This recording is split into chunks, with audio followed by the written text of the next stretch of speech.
തസ്യാം അവിദ്യാവസ്ഥായാം സ്വപ്നാവസ്ഥാം ഗതോ യഥ ഘ്രാത ഇതരസൻ ഇതരം ഗന്ധം ഘ്രാണേന ജിഘ്രതി.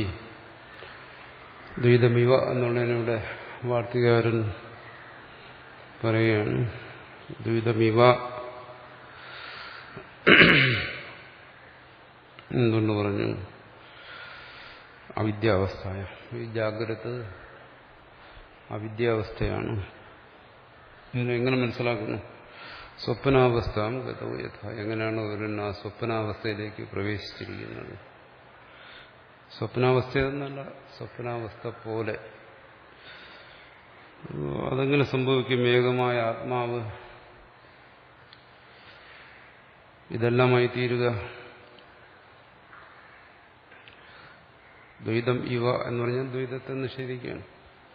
ദ്വൈതം ഇല്ല എന്നങ്ങനെ പറയാൻ കഴിയും. അപ്പോൾ ചോദിക്കുന്നത്, സ്വപ്നാവസ്ഥയിൽ ആരാ ഉള്ളത്? ഉറങ്ങിയവൻ. ഉറങ്ങിയവനല്ലാതെ രണ്ടൊരാളില്ല. ഇല്ലാതിരുന്നിട്ടും അവൻ തന്നെ സ്വയം ഘ്രാത. ഇതരസൻ ഇതരം ഗന്ധം. അവന് ഒരാളിൽ തന്നെ രണ്ടായി പിരിയും. അവൻ തന്നെ ഘ്രാതാവായി മണക്കുന്നവനാകുന്നു. ഇതരമായ ഗന്ധത്തെ, അവിടെ വേറെ ഗന്ധം വന്നു. ഘ്രാണേന, അവൻ ആ ഗന്ധത്തെ ഘ്രാണനം ചെയ്യുന്നതിനുള്ള ഇന്ദ്രിയം വന്നു. ഇതൊരു അനുഭവമാണല്ലോ. ഇവിടെ അനുഭവത്തെക്കുറിച്ചാണ് പറയുന്നത്. ഈ ജാഗ്രത അവസ്ഥയിൽ ദ്വൈതം പരമാർത്ഥത്തിലില്ല. എന്നാൽ ഈ അനുഭവം അത് ഏകമായ ആത്മാവിൽ ഇത് സംഭവിക്കാം. അതിന് ഉദാഹരണമാണ് സ്വപ്നം. അവിടെ ഒരേ ഒരു ചൈതന്യം തന്നെ ഘ്രാതാവായി, ഘ്രാണമായി, ഗന്ധമായി, മൂന്നുമായി മാറി. അത് ഒന്ന് തന്നെ പലതായി മാറുന്നതുകൊണ്ടാണ് ദ്വൈതം പറയുന്നത്. യഥാച സ്വപ്നെ മഹാ ഇന്ദ്രജാലയിച്ച സ്വപ്നദൃഗ്മായാവീച്ച സ്വകൃത ദ്വൈതവദ്ഭവതി പറയുന്നു. തഥാച സ്വപ്നെ, സ്വപ്നത്തിൽ മഹേന്ദ്രജാലേ, മഹേന്ദ്രജാലം എന്ന് പറയുന്നത് നമ്മുടെ മാജിക്കല്ല, കൈയടക്കവും മറ്റുമല്ല. അതൊരു പ്രത്യേക വിദ്യയാണ്, മായാവി കാണിക്കുന്ന വിദ്യ. സ്വകൃതദ്വൈതവദ്ഭവതി. സ്വകൃതദ്വൈതമൊന്നും പറയാൻ വയ്യ. മായാവി സ്വയം അവിടെ ദ്വൈതത്തെ സൃഷ്ടിക്കണമില്ല. മറിച്ച് സ്വകൃതദ്വൈതവത്, ദ്വൈതം പോലെ കാഴ്ചക്കാർക്ക് തോന്നും അവിടെ ആനയുണ്ട്, കുതിരയുണ്ട്, ശിരച്ഛേദം സംഭവിക്കുന്നുണ്ട്, പലതും തോന്നും. ദ്വൈതവത് ഭവതി എന്ന് പറയുന്നതാണ്. തഥാ ആത്മാ സ്വവിദ്യോത്ഥ കർത്താദി ദ്വൈതരൂപോ ഭവതി. അതുകൊണ്ട് ആത്മാവ് എന്താണോ? സ്വവിദ്യോത്ഥ, തന്റെ തന്നേതായ അവിദ്യ. അത് പറഞ്ഞാൽ അത് ഇത് സ്വയം ചിത്താണ്, അതിന്റെ തന്നെ ആഭാസരൂപത്തിലുള്ള, അതിന്റെ തന്നെ പ്രകാശരൂപത്തിലുള്ള അവിദ്യ. അതുകൊണ്ട് കർത്താദി ദ്വൈതരൂപത്തിൽ വരുന്നു, ദ്വൈതം പോലെ വരുന്നു. അതുകൊണ്ട് കൽപ്പിത ദ്വൈതേന ഉപമാസിദ്ധ്യ. അതുകൊണ്ട് ഉപമ ദ്വൈതമിവ എന്ന് പറയുമ്പോൾ അവിടെ നേരത്തെ ചോദിച്ചു, എങ്ങനെ ഒന്നിൽ തന്നെ ഉപമ എങ്ങനെ പറയാൻ പറ്റും? ഒന്നേ ഉള്ളുവെങ്കിൽ എന്ന് പറഞ്ഞു, രാമരാവണയോർ യുദ്ധം, രാമരാവണയോരുവ എന്ന് പറയുന്ന പോലെ രാമരാവണ യുദ്ധം ഒന്നേ ഉള്ളുവെങ്കിലും അതിനെ തന്നെ പറയുന്നു. അതുപോലെ ആകാശം ഒന്നേ ഉള്ളുവെങ്കിലും അതിൽ ദിക്കുകളെ വേറിട്ട് പറയുന്നു. ഇതെല്ലാം നമ്മുടെ അനുഭവത്തിലുണ്ടെങ്കിൽ അതിനെയൊക്കെ അംഗീകരിക്കാമെങ്കിൽ പിന്നെ എന്തുകൊണ്ട് ഇത് അംഗീകരിച്ചുകൂടെ? ചോദ്യം ചെയ്യുന്നത് എന്തുകൊണ്ടാണ്? അങ്ങനെ വരാൻ പാടില്ല. ഒരു മുൻവിധിയാണ്, ധാരണയാണ്.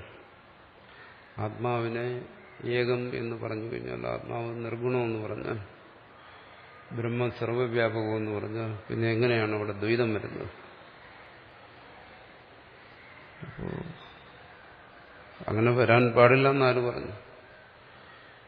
അങ്ങനെ ഒരു ധാരണ, ഏകത്തിൽ പലത് വരാൻ പാടില്ല, ഒന്നിനെ പലതാക്കി അറിയാനോ പറയാനോ പാടില്ല. ഇതൊരു ധാരണയാണ്, ചിന്തിക്കാതെ വരുന്ന ധാരണ. അങ്ങനെ പറയാം, അങ്ങനെ അനുഭവമുണ്ട്. അതിനാണ് ഇവിടെ മഹേന്ദ്രജാലം, സ്വപ്ന ദൃഷ്ടാന്തം എല്ലാം എടുക്കുന്നു. ഇവിടെയെല്ലാം ഒന്ന് തന്നെ പലതായി അനുഭവപ്പെടുന്നതും പറയുന്നതുമല്ല. അതുപോലെ അവിടെ ദ്വൈതമിവ എന്ന് പറയുന്ന പോലെ തന്നെ ഈ പ്രപഞ്ചത്തിനും എന്തുകൊണ്ട് ഇവിടെയും ആധാരമായിരിക്കുന്നത് ആ ചൈതന്യം തന്നെ, സ്വപ്നദ്രഷ്ടാവായിരിക്കുന്ന ആ ചൈതന്യം തന്നെയാണ് ഈ ജാഗ്രതത്തിലും ദ്രഷ്ടാവായിരിക്കുന്നത്. സ്വപ്നത്തിൽ ദൃശ്യവും ദർശനവും എങ്ങനെ സംഭവിക്കുന്നോ അതുപോലെ എന്തുകൊണ്ട് ജാഗ്രത സംഭവിച്ചുകൂടാ? അത് ചിന്തിച്ച് മനസ്സിലാക്കണം. അതിനു വേണ്ടിയിട്ടാണ് അത് പറയുന്നത്.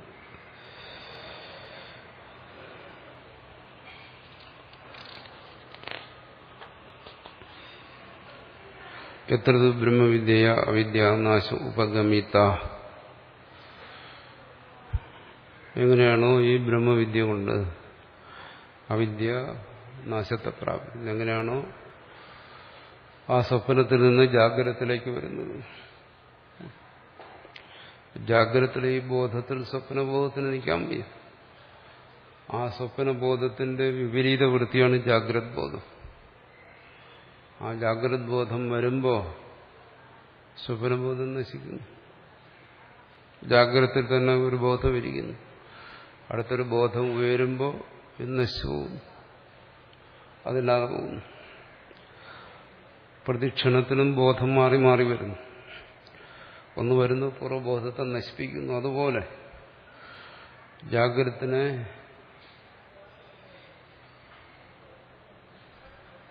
ഒരാൾ അനുഭവിച്ചുകൊണ്ടിരിക്കുമ്പോൾ ആ ജാഗ്രത് ബോധം സ്വപ്നത്തെ നശിപ്പിക്കുന്നു. അതുപോലെ ബ്രഹ്മവിദ്യ അവിദ്യ നാശോപഗമിത. അതുപോലെ ഈ ജാഗ്രത് ബോധത്തിലെ ബോധം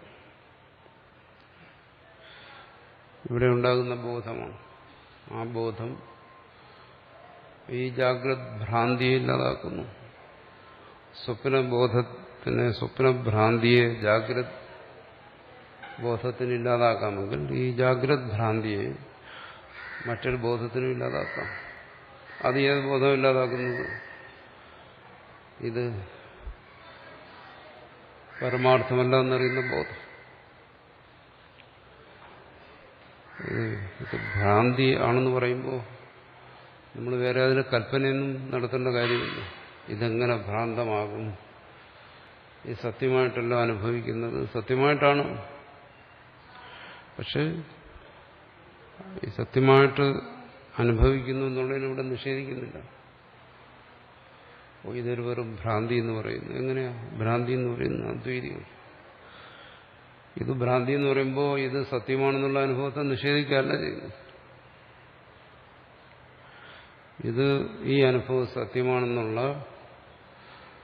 ഈ അനുഭവത്തെ അംഗീകരിച്ചുകൊണ്ട് തന്നെയാണ് പറയുന്നത് ഇത് ഭ്രാന്തി എന്ന്. നമ്മൾക്ക് എപ്പോഴും ആശയക്കുഴപ്പം വരുന്ന ഇതാണ്. ഭ്രാന്തി എന്ന് പറയുമ്പോൾ നമ്മുടെ ഈ അനുഭവത്തെ നിഷേധിക്കുന്നു. ഇതാണ് ഇത് വലിയൊരു തെറ്റിദ്ധാരണയാണ്. ഇന്ന് ഈ അറിയുന്ന ശബ്ദം, സ്പർശം, രൂപം, രസം, ഗന്ധരൂപത്തെ നമ്മൾ അനുഭവിച്ചുകൊണ്ടിരിക്കുന്ന ഈ പ്രപഞ്ചാനുഭവത്തെ നമ്മൾ പറയുന്നു ജനനം മുതൽ മരണം വരെ അനുഭവിക്കുന്ന ഈ അനുഭവം തുടർച്ചയായിട്ട് അനുഭവിക്കുന്ന സ്വപ്നം പോലെയല്ല. തുടർച്ചയായിട്ട് ഇങ്ങനെ അനുഭവിച്ചുകൊണ്ടേയിരിക്കുന്നു. അതിസൂക്ഷ്മമായി ചിന്തിച്ചു കഴിഞ്ഞാൽ ഇത് സ്വപ്നം എന്ന് തോന്നും. പക്ഷെ സാധാരണ രീതിയിൽ പറഞ്ഞു, സാമാന്യ ബുദ്ധിക്ക് മനസ്സിലാകത്തക്ക രീതിയിൽ പറഞ്ഞാൽ ഇത് വേറെയാണ്. ഇത് നമ്മുടെ ഈ അനുഭവത്തെ നിഷേധിച്ചിട്ടില്ല ഭ്രാന്തി എന്ന് പറയുന്നു. ഇതിനെ അംഗീകരിച്ചുകൊണ്ട് തന്നെയാണ് പറയുന്നത്. ഇത് മനസ്സിലാക്കിയാൽ അദ്വൈതത്തിൽ ഒരു വൈരുദ്ധ്യമില്ല. ഇതിൽ അല്പവും മാറ്റം വരുത്തുന്നില്ല. ഇങ്ങനെ പറയും രജ്ജു സർപ്പം പോലെയാണ്, അല്ലെങ്കിൽ സ്വപ്നം പോലെ എന്ന് പറയുമ്പോൾ നമ്മുടെ മനസ്സിൽ പെട്ടെന്ന് വരുന്ന എന്താണ്? ഞാൻ ഈ സത്യമായി അനുഭവിക്കുന്ന ഈ അനുഭവത്തെ നിഷേധിച്ചു വരും.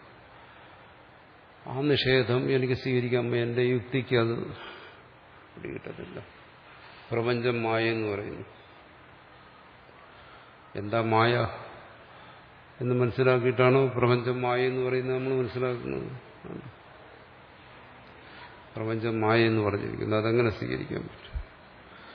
ഇവിടെ ഉണ്ടും ഉറങ്ങിയൊക്കെ എത്രയോ വർഷമായി ഇവിടെ കഴിയുന്നു, എത്രയോ കാലമായി ഇത് അനുഭവിച്ചുകൊണ്ടിരിക്കുന്നത്, ഇങ്ങനെ മായാകുന്നു. അവിടെയൊക്കെ നമ്മൾ ധരിച്ചിരിക്കുന്നത് എന്താണ്? നമ്മുടെ അനുഭവത്തെ നിഷേധിക്കുന്നു, നമ്മുടെ അനുഭവത്തെ അംഗീകരിക്കുന്നില്ല. എന്നിട്ട് ഇത് ഒരു കൽപ്പനയാണെന്ന് പറയുന്നു എന്നാണ്. ഇത് അദ്വൈതത്തിൽ വരുന്ന ഒരു തെറ്റിദ്ധാരണയാണ്. അങ്ങനെയല്ല പറയുന്നതിന്റെ താല്പര്യം.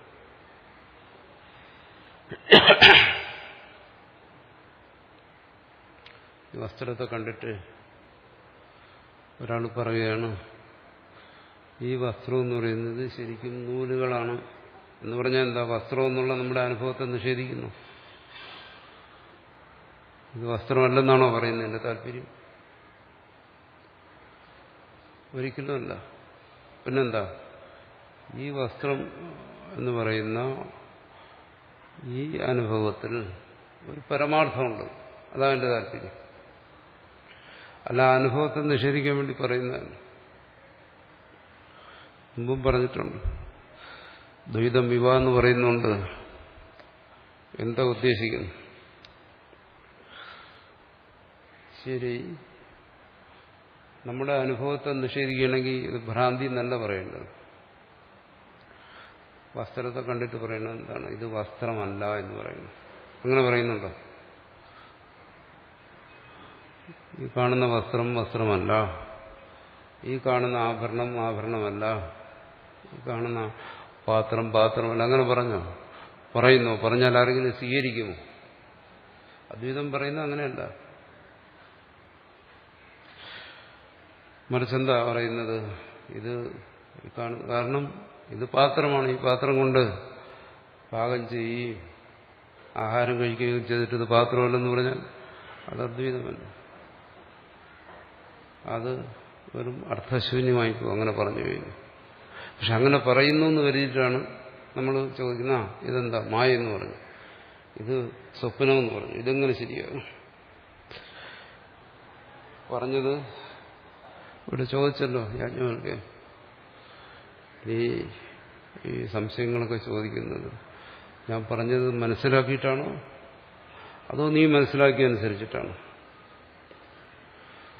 നീ മനസ്സിലാക്കിയനുസരിച്ചിട്ടാണെങ്കിൽ ഈ ചോദ്യം നിലനിൽക്കും. ഞാൻ പറഞ്ഞതനുസരിച്ചിട്ടാണെങ്കിൽ ഇവിടെ ചോദ്യത്തിന് യാതൊരു പ്രസക്തിയില്ല. നിങ്ങൾ പറഞ്ഞതിന്റെ താല്പര്യം അതാണ്. അതുപോലെ ഇത് വസ്ത്രമല്ല, അങ്ങനെ ഒരിടത്തും പറയുന്നില്ല. ഇത് വസ്ത്രം തന്നെയാണ്, പക്ഷേ ഈ വസ്ത്രത്തിനൊരു പരമാർത്ഥമുണ്ട്, ഒരു തത്വമുണ്ട്, ഇത്രേ പറയുന്നുള്ളൂ. അതാണ് മായ അല്ലെങ്കിൽ ഭ്രാന്തി എന്നൊക്കെ പറയുന്നതിന്റെ താല്പര്യം.